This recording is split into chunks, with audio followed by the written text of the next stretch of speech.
तो मूवी की शुरुआत में हम एक न्यूक्लियर प्लांट को देखते हैं जो कि बहुत ही अनस्टेबल हो चुका था और वहाँ सारे लोग अपनी जान बचाकर बस भागे जा रहे थे और अंदर चैम्बर में हालात और भी खराब थे और सारे एम्प्लॉइज कॉरिडोर से बाहर निकलने की कोशिश में थे। पर वहाँ मौजूद 2 साइंटिस्ट उस न्यूक्लियर प्लांट को बंद करने की आखिरी कोशिश करते हैं, पर उन्हें पता नहीं होता कि कौन सा बटन दबाना है। और तभी हम एक टाइम ट्रेवलर को देखते हैं जो कि चमकती हुई बिजली के बीच से बाहर निकलता है और वो उन साइंटिस्ट को येलो बटन प्रेस करने को कहता है। पर वो टाइम ट्रेवलर खुद भी थोड़ा कंफ्यूज था।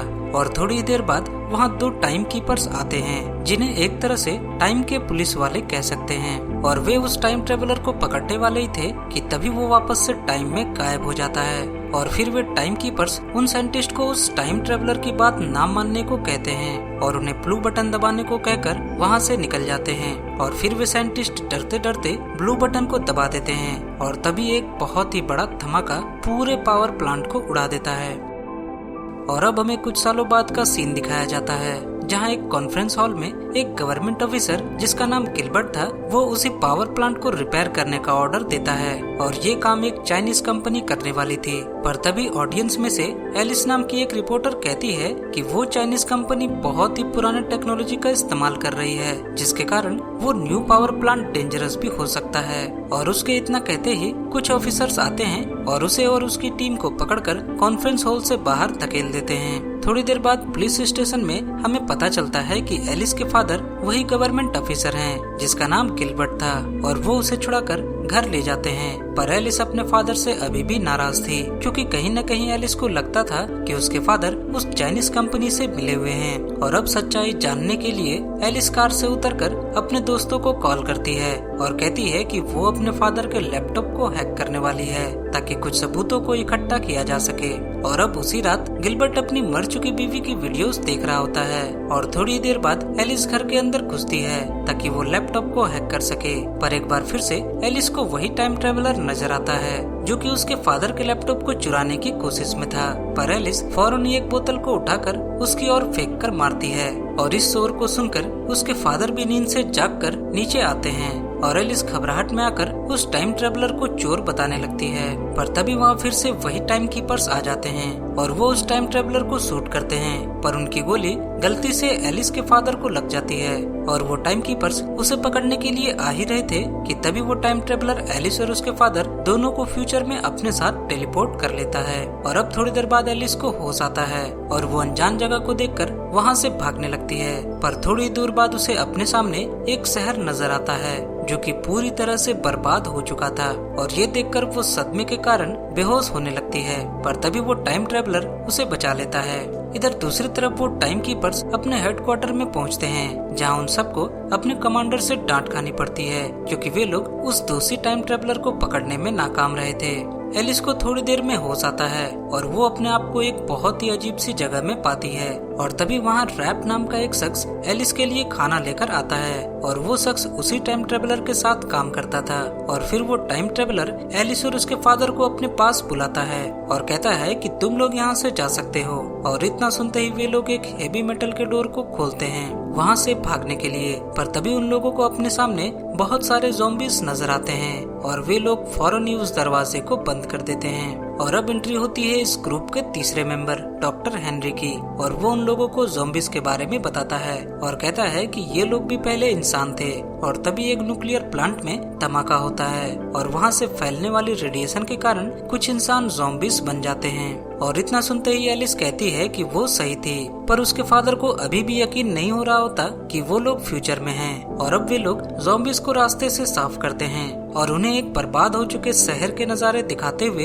एक पहाड़ पर ले जाते हैं। और वहाँ पर हमें एक बहुत ही बड़ा रेडियो एक्टिव तूफान दिखता है जो कि हर 60 सालों में धरती का चक्कर लगा रहा था और हर जिंदा चीज को बर्बाद भी कर रहा था और समय के साथ साथ ये बड़ा भी होता जा रहा था।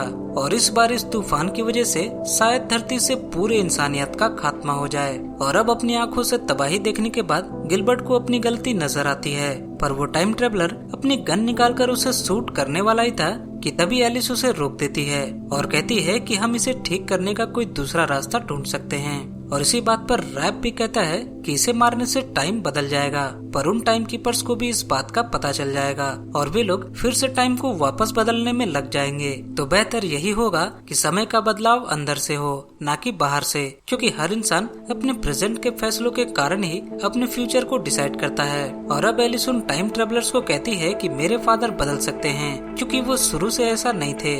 और अब वो टाइम ट्रेवलर उन पर भरोसा करता है और उन्हें लेकर वहाँ से वापस निकल जाता है। उधर दूसरी तरफ वो टाइम कीपर्स भी उन्हें ढूंढते हुए उनके समय में आ गए थे और इधर वो टाइम ट्रेवलर उन दोनों को वापस उनके समय में भेजने वाला ही था कि तभी वहाँ बहुत सारे ज़ॉम्बीज फिर से आने लगते हैं और उसकी मशीन की बैटरी भी लो हो जाती है। और ठीक उसी समय एक गैंग वहाँ पर आता है जो कि ज़ॉम्बीज को डिस्ट्रैक्ट कर देता है और उन्हें बचाकर वहाँ से अपने अड्डे में ले जाता है।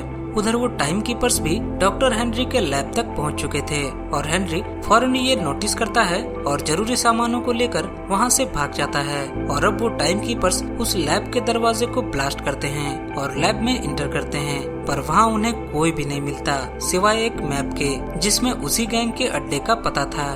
और फिर वो टाइम कीपर्स उन्हें ढूंढते हुए उस अड्डे पर भी पहुंच जाते हैं और अब वो टाइम कीपर्स उन्हें रोकने के लिए एक ग्रेनेड को फेंकते हैं और उस ग्रेनेड को देखकर डॉक्टर हेनरी खुद उसके ऊपर कूद जाता है और एक बड़ा धमाका होता है। और थोड़ी देर बाद हम देखते हैं कि डॉक्टर हेनरी दरअसल एक रोबोट था जिसके पार्ट्स धमाके से अलग हो चुके थे। और अब वो टाइम कीपर्स उन सबको अरेस्ट कर लेते हैं और अपने हेडक्वार्टर्स ले जाते हैं। और अब हेडक्वार्टर में कमांडर एलिस को उन क्रिमिनल्स को अरेस्ट करवाने के लिए थैंक्स कहती है, पर एलिस कहती है कि जिसे आप क्रिमिनल कह रहे हैं वो तो धरती को बचाने की कोशिश कर रहे हैं, जो कि आपको करना चाहिए। और अब एलिस कहती है कि उसे सब कुछ सही करने के लिए बस समय में पीछे जाकर अपने फादर के लैपटॉप को चुराना होगा।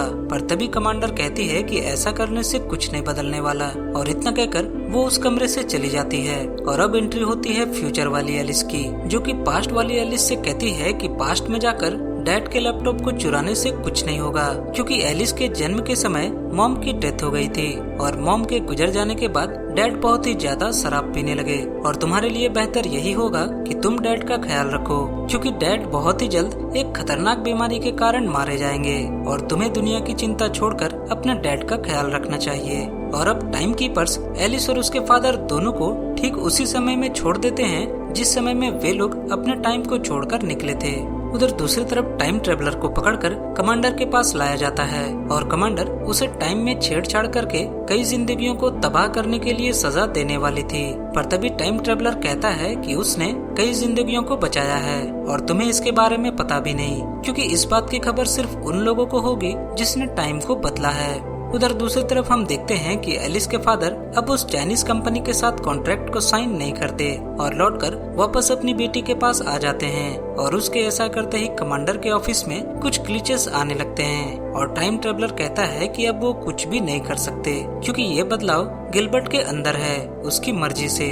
और इतना सुनते ही कमांडर गुस्से में अपने 2 सोल्जर्स को ऑर्डर देती है कि वो पास्ट में जाकर एलिस को मारकर उसके फादर को मजबूर करे उस कॉन्ट्रैक्ट को साइन करने के लिए। और अब 2 टाइम कीपर्स वापस उसी टाइम में पहुंचकर एलिस को पकड़ लेते हैं और उसके फादर को कार में बैठाकर डील साइन करने के लिए ले जाने लगते हैं। और उधर दूसरी तरफ वो रेडियो एक्टिव तूफान बहुत ही खतरनाक रूप ले चुका था और बची हुई मानवता को बर्बाद करने के लिए बढ़ रहा था।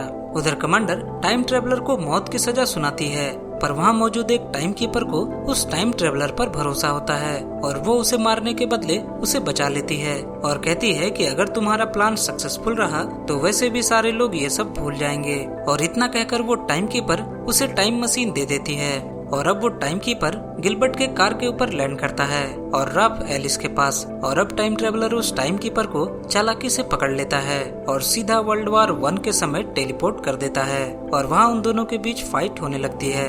इधर एलिस और रब दोनों मिलकर उस दूसरे टाइम कीपर को मार डालते हैं और एलिस फौरन अपने फादर को कॉल करती है और अपने फादर को हर हाल में उस डॉक्यूमेंट को साइन करने से रोकती है। पर तब तक कमांडर भी वहाँ आ चुकी थी और वो गिलबर्ट को पकड़कर उसे डील साइन करने को मजबूर करने लगती है। और अब वो डील को साइन करने वाला ही था कि तभी एक अजीब सी बात होती है और हम देखते हैं कि एलिस और रब दोनों टाइम ट्रेवल करके एलिस के बर्थ के समय पहुंच चुके थे और डॉक्टर को गन पॉइंट में लेकर कहती है कि उस बच्ची के बदले वो मदर को बचाए। और एलिस पूरी दुनिया को बचाने के लिए खुद का सैक्रिफाइस करने के लिए तैयार थी। और ऐसा करते ही फौरन सब कुछ बदलने लगता है और वो टाइम ट्रेवलर कमांडर को बताता है कि एलिस खुद को ही टाइम से इरेज कर रही है ताकि उसके फादर के पास कोई मजबूरी बचे ही नहीं उस डील को साइन करने के लिए।